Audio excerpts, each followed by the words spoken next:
कोणताही गरजवंत वंचित राहणार नाही.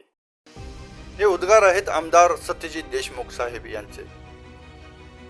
सांगली जिल्ह्यातील कनेगाव येथे 30 वर्षापासून प्रलंबित असलेला कनेगाव पुनर्वसनाचा प्रश्न घेऊन सर्वोच्च न्यायालयाने प्रांत साहेबांच्या आदेशानुसार कनेगाव येथील जगन्नाथ पाटील यांना प्लॉट वाटप करून दिला.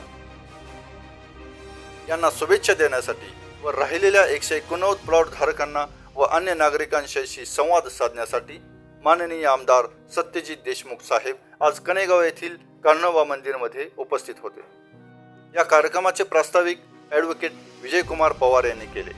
तसेच स्वर्गीय शिवाजीराव देशमुख यांनी कनेगाव पुनर्वसनाचा पाया रोवला असून माननीय आमदार सत्यजित देशमुख साहेब यांनी त्याचा कळस बांधावा अशी त्यांनी अपेक्षा व्यक्त केली. यावेळी जगन्नाथ पाटील, शाहू पाटील, दिग्विजय मोरे व अन्य नागरिकांची भाषणे झाली. कार्यक्रमाचा आढावा घेण्यासाठी आमदार सत्यजित देशमुख साहेब यांच्याबरोबर पंचायत समिती सदस्य राजन महाडिक भैया, ॲडव्होकेट भानुदास मोटे, ॲडव्होकेट भालचंद्र मोटे तसेच कनेगावमधील महेश पाटील, दिग्विजय मोरे, शिवराज मोरे, तानाजी पवार व अन्य ग्रामस्थ उपस्थित होते. यावेळी बोलताना व पत्रकारांच्या प्रश्नांना उत्तरे देताना आमदार सत्यजित देशमुख भाऊ म्हणाले, आलमट्टीच्या संदर्भात आपण शासनानं काय विचारणा केली? आलमट्टीचा विषय हा फार गंभीर आहे. म्हणजे आलमट्टीच्या संदर्भात आता असे आहे की DK शिवकुमार म्हणून तिथले जे मुख्यमंत्री आहेत ते स्वतः तिथं अगोदर इरिगेशन मिनिस्टर होते आणि त्यांचं खास प्रयत्न आहे. त्यांनी आता माझ्या माहितीप्रमाणे अतिरिक्त जमीन जी 524 मीटरपर्यंत उंची वाढल्यानंतर जी अतिरिक्त जमीन संपादन करायची आहे त्यासाठी सुद्धा लागणारी जी सही राशी आहे म्हणजे त्यासाठी लागणारे 1 लाख कोटी रुपये सुद्धा बाजूला काढून ठेवलेले आहेत. अशी चर्चा प्रशासकीय वर्तुळामध्ये खूप गांभीर्यानं केली जाते. म्हणून या निमित्तानं आम्ही सरकारशी सुद्धा बोललोय. आता तुम्ही म्हणालात की इथल्या शेतकऱ्यांचं असं म्हणजे ग्रामस्थांचं म्हणणं आहे की आत्ता ते कोर्टाने हायकोर्टाने निकाल दिला एका कुटुंबासाठी, तर ते बाकीचे जे राहिलेत त्यांना काही तुम्ही सांगा. कसं असते, एक लक्षात ठेवा, ज्यावेळेस तुम्ही कुठला एका माणसाने निर्णय घेतला तर तो एका त्या असणाऱ्या म्हणजे प्लॉट वाटपासंदर्भातला निर्णय झालेला आहे. त्यामुळे तो त्याचा रेझोनेटिंग इफेक्ट जो आहे तो दुसऱ्याला आपण घेऊ शकतो, पण शेवटी ते प्रशासनावरती अवलंबून असतं.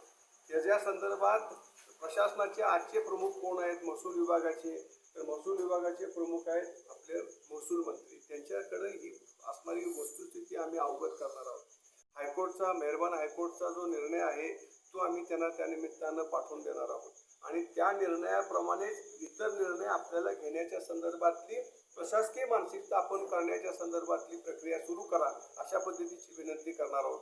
सर, ह्याच्या अगोदर वेगळ्या पक्षाचे आमदार होते त्यावेळेला याच मंदिरामध्ये अनेकदा मिटिंगा झाल्या, बैठका झाल्या, आंदोलनं झाली, उपोषणं झाली, फायली पुढं सरकत राहिल्या, पण अंतिम टप्प्यात येऊन फायली थांबल्या गेल्या.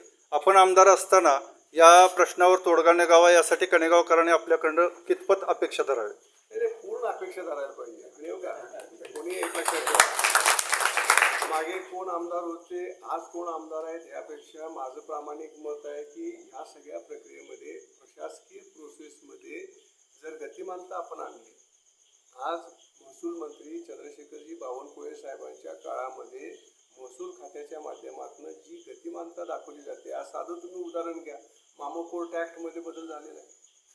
त्याचबरोबर तुम्ही बघितलं असेल मुद्रांक जर समजा तुमच्या जुन्या काळात आपण साठेकत केलेली जमीन असेल तर ती आता तुमची नावावर करण्याच्या संदर्भातला निर्णय झालेला आहे.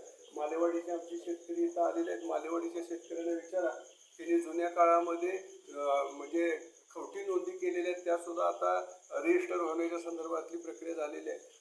पुढचा विषय 2016चा आपला जो समजा जर तुम्ही असाल वडील म्हणून मुलाला किंवा मुलगा म्हणून बहिणीला तुम्हाला काही द्यायचं असेल तर ते देत असताना सुद्धा तुम्हाला काही मूल्य भरायला लागायचं, ते मूल्यमाप झालेलं आहे. असे अनेक निर्णय आहेत की जे आदरणीय बावनकुळे साहेबांनी म्हणजे ज्याला आपण एकात्म मानव विकास या धर्तीवरती घेतलेले आहेत आणि हा तर निर्णय त्यांच्या आवडीचा असणार आहे. वंचित, उपेक्षित, गरजवंत आणि खऱ्या अर्थानं भरडलेला जो आपला सहकारी आहे त्याला त्याच्या हक्काचा प्लॉट देणं हा तर 100% होणार आहे. मला सांगा, 2011 पूर्वीचे ज्यांनी सरकारी जागेवर अतिक्रमण केलेली आहेत त्यांची अतिक्रमण रेग्युलराईज 24-25-3-2026 GRनं हे सरकार करते. कधी करते? जी आर कधीच आहे बाळा 25/3/2026 कुठलंही अतिक्रमण असेल मग ते तुमचं गायरांमधलं असेल तर त्या गायरांच्या संदर्भातली एक प्रणाली त्यांनी तयार केलेली आहे. जर त्यांनी सरकारी अंमलातली असणारी जमीन असेल आणि त्याच्यावर अतिक्रमण केलं असेल 500 स्क्वेअर फीट असेल 1000 स्क्वेअर फीट असेल 1500 स्क्वेअर फीट असेल तर ते अतिक्रमण नियमानुकूल करण्याच्या संदर्भातला निर्णय घेतलेला आहे. तुकडे रोड तुकडे बंदी कायद्यामध्ये बदल केलेला आहे. जुन्या काळामध्ये असं होतं की मोठा वसला असेल आणेवारी झाली नसेल आणि तुम्हाला तुमचा हिस्सा काढायचा असेल तर त्या असणाऱ्या सगळ्या हिस्सेदारांचे पैसे तुम्हाला मोजणीसाठी भरायला लागायचे.